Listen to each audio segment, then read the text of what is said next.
finally, left Stump Groovy, our long-suffering, oh, how he suffers. Transcriptionist Jesse Lee Herndon says, ask. Yes, thank you, Jesse Lee Herndon. I can't think of any person who wouldn't have given up on the transcript thing long ago and many, many transcripts ago. Matt, here's what I got thus far from my recent wave of transcriptions vis-a-vis updates. Hi, Dave. I've resumed plugging away at transcribing the backlog of Please Hold. Can you imagine transcribing this? Yay. Matt says, and I've continued to feel boldface, italic, underlined, all caps, real bad about not posting them more regular. Yeah, it's a guilt trip to you, boy. At this point, I'm less than a year behind now and aim to be caught up by this summer. Look for my work in Waverly Press's Pieces of Turtles 8.3 featuring the transcript of the serialized Please Hold for Kevin Eastman. I should send a copy of it into the Cerebus Archive autograph, but I only have 2, not including a galley proof, and they only printed like 30 of them. They aren't even on the Waverly site. Here's a few bit of updates on some things mentioned on Please Hold last year. In February 23rd, 2023's Please Hold for Dave Sim, you wonder why Clay Garrity's Comics World was deleted from your freebie list. I Google the heck out of every name you say so as to make sure that they're as accurate as possible for the transcript. In this case, I discovered this exact Clay Garrity's of Comics World fame, who dropped off the freebie list on November 4th, 1997, died on July 8th, 1997, in San Francisco from liver cancer. R.I.P. to him all these years later. Yeah, that was one of those things that if there was a place that I would find out that somebody died, it was in Clay Garrity's Comics World, which was a two-sided, dense-packed newsletter that he sent out, and I was on the freebie list. And if there was a cartoonist that was ill, or a cartoonist that had just died, or just had a kid, or whatever it was, Clay Garrity's was right on top of it. And what's sad in that situation is when Clay Garrity's went, there was nobody to do that for him. Nobody in whose context I was. I used to think the same thing about Mark Evanier. That back when I was reading the Comics Buyer's Guide, Mark Evanier was always the obit guy. A cartoonist would die, and sure enough, Mark Evanier's next column would be a neatly distilled bio of the individual involved. And I always wonder what's going to happen when Mark Evanier's off. I hope there's somebody that can do justice for him. Bill Morse was a tough nut to crack, as most of his info on the web was very sparse. I did find references to him in a few interviews via Tomorrow's Books and Mags, and it seems he was a very early comic book store owner. Started in Staten Island in the 1960s at an eventual chain called Adventure Bound. No clue if that jogs your memory any. And it's like, no, it's I don't even remember what it was, what the occasion would have been that I would have referred to Bill Morse. That is one of those grandpa things where the number of names that are right there or should be right there the one that we just had, John Thorne. How could I forget the last name of the other half of Windmill Productions? It's like, well, you know that's going to happen, Grandpa. Your memory isn't going to improve as you go along. And we've all had the experience, particularly, the people that I admired, Will Eisner, people like that, and seeing them go through that, where, Will Eisner would be telling me a story at dinner somewhere, and then go, and I can't remember his name. Why can't I remember that guy's name? That's terrible. And it's like, I wish I could help you, Will, but that's your memory. That's not mine. I do think that the comic book field does do itself proud in trying to preserve people's histories. I mean, you're doing yeoman service. Craig Miller and John Thorne did. Margaret Liss definitely has. Jennifer DiGiacomo definitely has. We're preserving this. We're whatever Dave may be forgetting, that's fine. If he ever mentioned it somewhere, we will find it and we will preserve it for future Dave Simmons Urban fans who will be interested. Very much appreciated. Stan Goldroth co-owned Monkey's Retreat, located near the University of Ohio, and was later a hangout of a young Jeff Smith. Is this a comic art metaphysics moment? I'm not going to go too far down that rabbit hole, but yes, definitely in terms of just the name Monkey's Retreat. Eddie Kana and I did a lot of research on Jeff Smith and Bone, basically because of a reference to in Rip Kirby,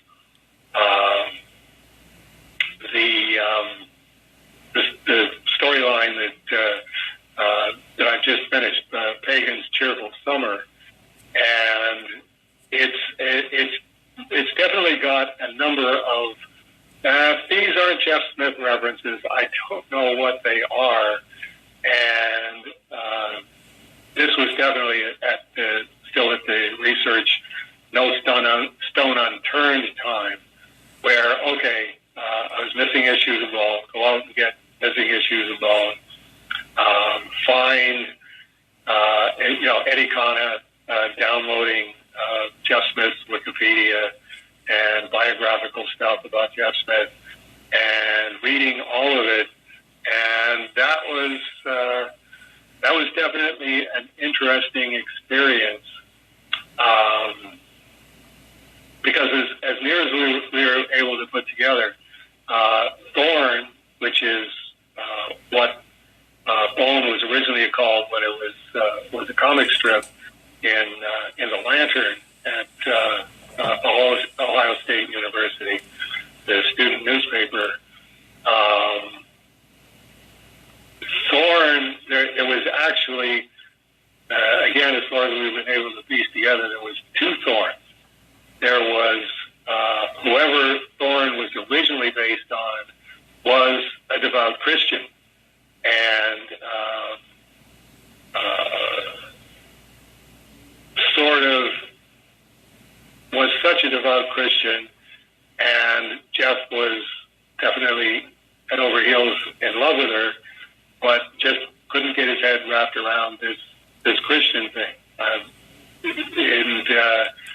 That happens with different people. I became a monotheist. Robert Crumb did the whole book of Genesis and still ended up an atheist. So, it does happen. But it was interesting that Jeff Smith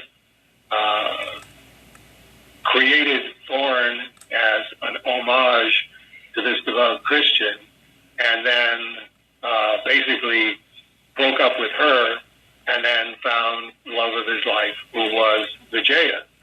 And, if there's till death us do part, it's definitely Jeff and Vijaya.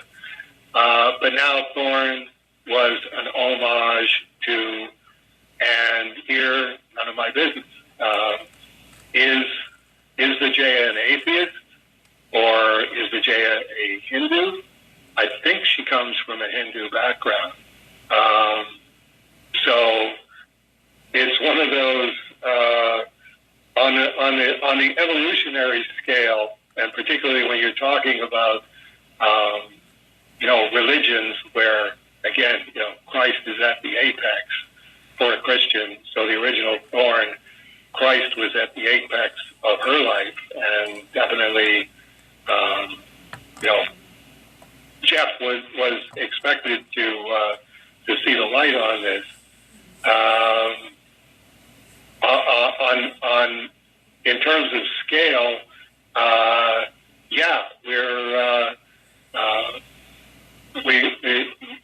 you wouldn't compare yourself to a prophet. You wouldn't compare yourself to a saint. You wouldn't compare yourself to God.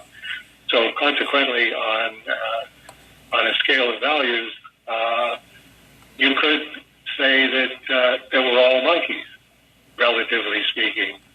And consequently, the fact that Jeff would end up at a monkey's retreat, having retreated from Christianity, and it's one of those esoteric things where, as I say, this is one of the reasons I'm doing Strange Death of Alex Rain, is to go, I want to try and show people, I'm not trying to convince you to believe in God. If you don't believe in God, that's fine. Don't believe in God. But all of these things are enacted. All of these things are resonant in the same way that they are in a really good, novel, like on the scale of a Dostoevsky or a Tolstoy, and we're all just players in it.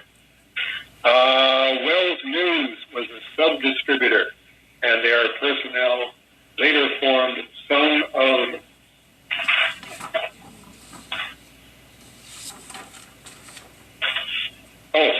of Capital City Distribution. As for Gary O'Gorman of Detroit, I got nothing. I don't even know if I spelled his name right. That's interesting that there are people in that category, which is one of the things we're finding out is a pretty esoteric thing to be in 2024 with, once something's on the internet, it's there permanently. So the fact that there are people who don't leave a trail of any kind, and okay, how did that happen? How did Gary O'Gorman of Detroit, where presumably Jesse, all of his algorithms point in the direction of pop culture and point in the direction of comic books and point in the direction of all of the stuff where we live and breathe, and there's just no Gary O'Gorman of Detroit. How did that happen? Why did that happen? We don't know, but I think as we go further and further along with the internet, we are going to find out, that's why that happened. Or at least I've got a theory as to why that happened. This happens to specific people for this specific reason. Victoria Bowlerama is still around as Victoria Bowling Lanes, established in 1959. That's here in town in Kitchener. Unless that existed simultaneously with Bowlerama, it has to be the same one.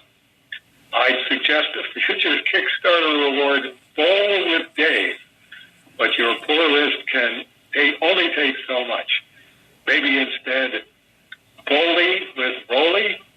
I'll ask him, but I don't think Rolly would be up for Bowley with Rolly. And I got to say, I've only been bowling, I think, 3 times in my life, maybe 4 times, and it's just not my thing. At the time, I will do a commercial ad for bowling lanes if you'll pay the freight. But in terms of, hey, I got to start hanging out at Bowlerama, not going to happen. I have a truly geeky question, which is very inside baseball. But I got to ask, is the actual title of any given Cerebus in Hell with a question mark title prefaced Cerebus in Hell with a question mark presents retroactively back to the first one with that mark? I ask because there's a website I use to track my collection called League of Comic Geeks. And they started running them like Cerebus in Hell presents Akimbo. I want to know if I should fix all the older ones or just leave them as they are and go with the new title qualifier onward, or if you only consider them sans the CIH with a question mark moniker. And that says, Cerebus in Hell with a question mark presents is a Matt requested edition from an October 2021 email thread with the CIH question mark team. Didn't somebody suggest adding Cerebus in Hell with a question mark to the title, at least for diamond ordering? Or putting Cerebus in Hell with a question mark presents on a banner at the top of the cover if the original cover has a banner? I swear somebody suggested that. Me, I suggested that. I think Cerebus in Hell with a question mark presents will help with orders. I forget when we started doing it, but it was my idea. You know, for the record. And yes, thank you for coming up with that. In terms of answering your question, Jesse, I would say that if it didn't have the preface to it when it first came out, then it probably shouldn't have the preface.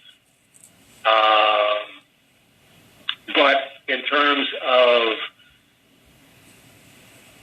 you might want to go in 2 directions on it. It's like you want to align yourself with the League of Comic Geeks, because obviously you've gone, okay, these folks are on the ball.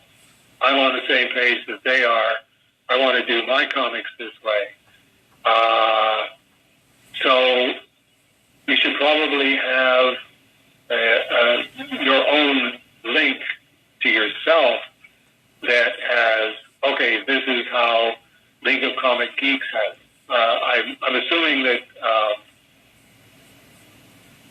you've transcribed this accurately. You've got Cerebus in Hell presents Akimbo, but it doesn't say Cerebus in Hell with a question mark, which happens a lot. I mean, it's, no, the title isn't Cerebus in Hell. It's Cerebus in Hell with a question mark. So it should be Cerebus in Hell with a question mark presents. But if they don't have that, then if you're doing a League of Comic Geeks listing for yourself, here's my personal documentation of this title, then you want to leave the question mark off of it, because they leave the question mark off. The Overstreet Price Guide goes by the title. Back mark number 1 appears in with the BATs.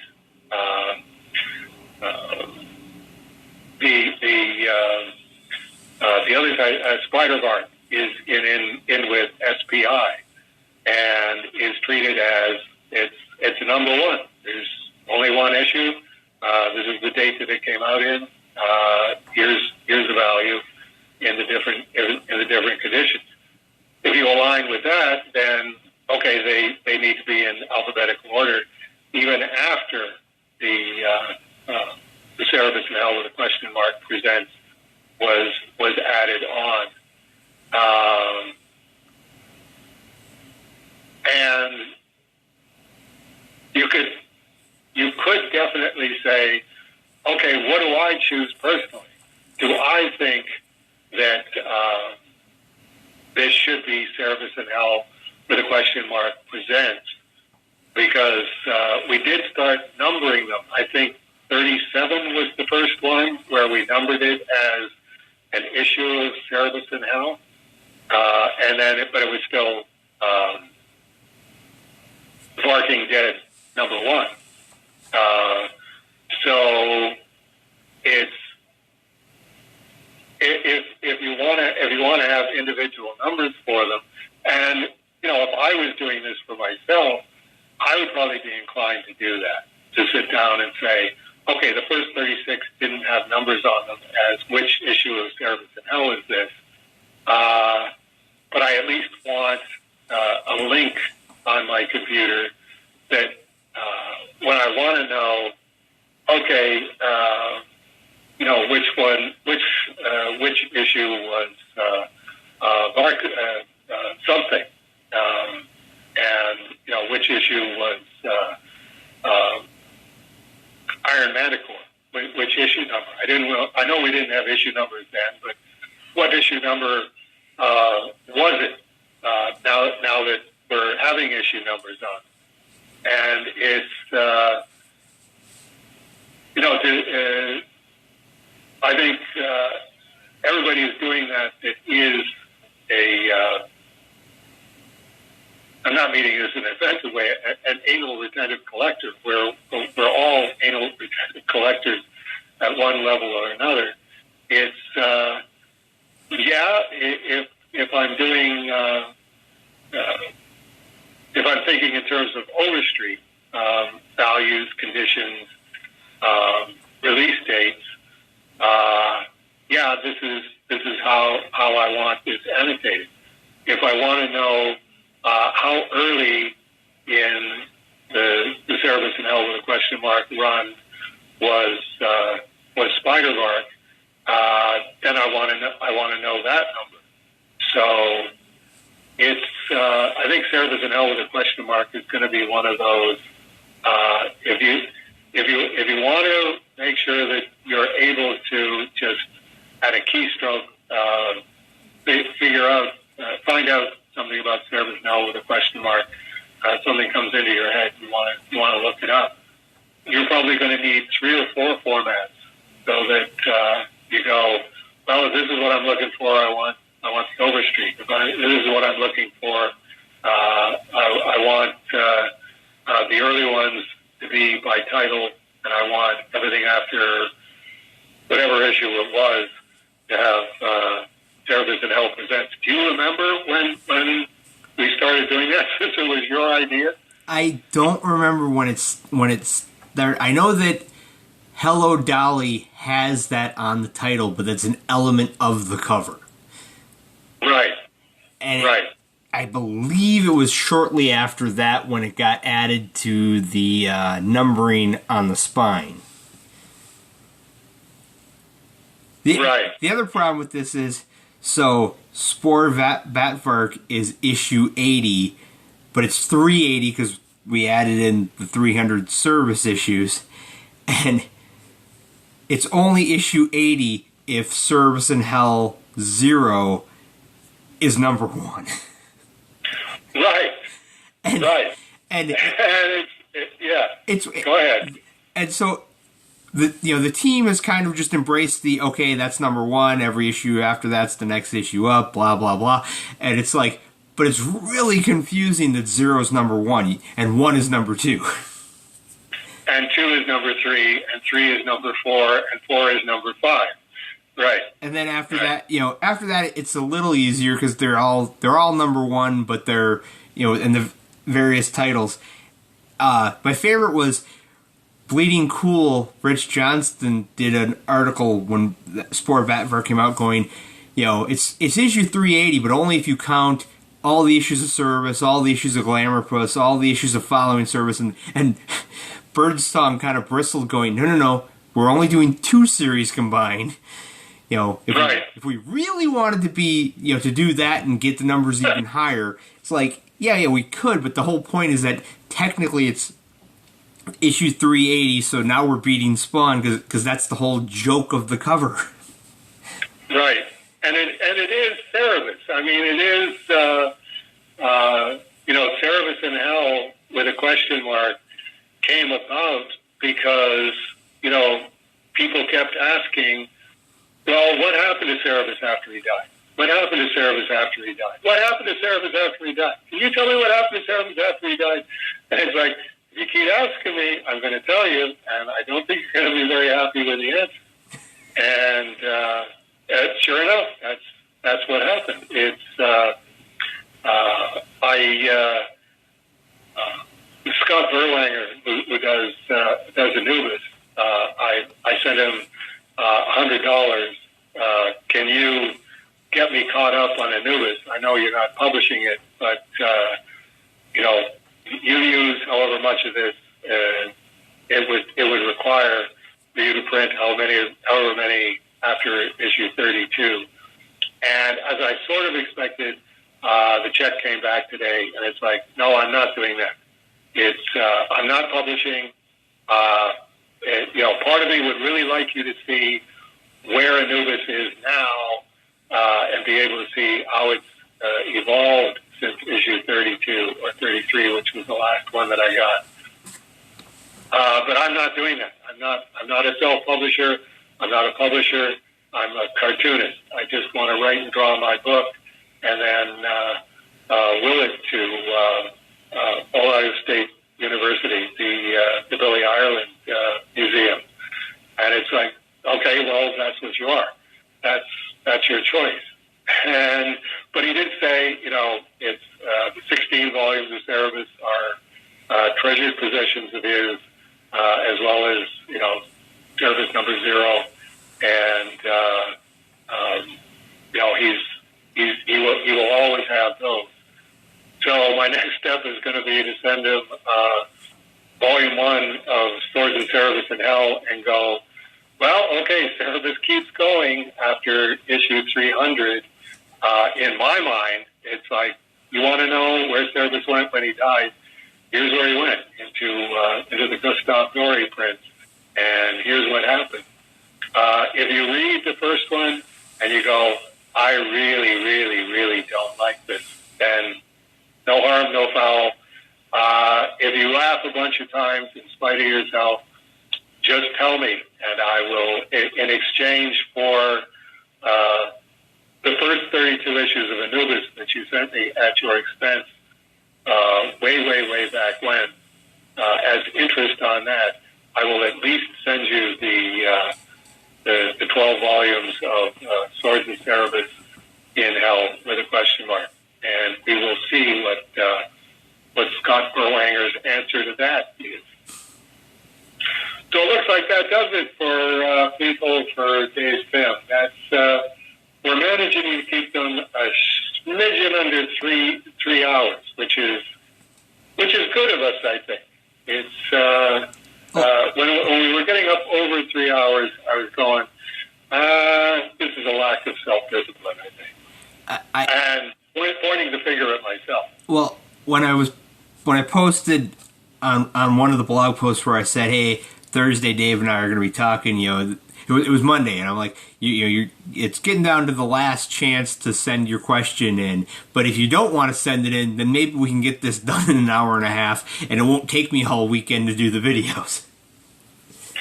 And one of these times, nobody's going to ask a question, and I'm going to look forward to going, Matt, let's just talk about stuff. You start talking, and it won't be, well, okay, that's far enough down that rabbit hole. We got another question here. It's like, no, we didn't get any questions this time at all.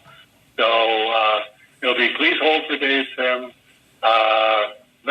Matt versus Dave, the final confrontation. Anyway, I'm going to run along. So thank you as always for this, and special hello for Bullwinkle and Paula and Janice Pearl and Buddy and Bonnie and Clyde. How are Buddy and Bonnie and Clyde taking the move? Because we had moved Bonnie and Clyde in the past 6 months, Clyde, we got him in the apartment, put him in the bathroom where the litter box is, opened up the cages and said, okay, this is, and Clyde just, what, okay, that's where I go to the bathroom. And then it was, where's the food? And so, okay, we fed them. And every time we feed him now, he's right there. Sometimes, for the first couple days, Bonnie wouldn't necessarily come out and Buddy wouldn't necessarily come out. But Clyde was right there like, hey, if they're not going to eat, I'll eat their food for them. I don't care. And every morning when I go to work, I feed the cats, and every morning he licks his dish clean. Bonnie's finished eating, he licks her dish clean. Buddy finishes eating, he licks his dish clean, and then he goes to the dish of hard food and starts eating. I'm like, you just ate. You don't need to keep eating. You can stop now. And he just kind of looks at me like, no. This is the last time I'm getting fed ever in my life. It's like he's part dog. That's it. It sounds like it. No fussy kitty there. Anyway, you have a good night, Matt. You too, Dave. Take care, and God willing, we'll do this again in July. God willing. Have a good night. Bye-bye. Bye.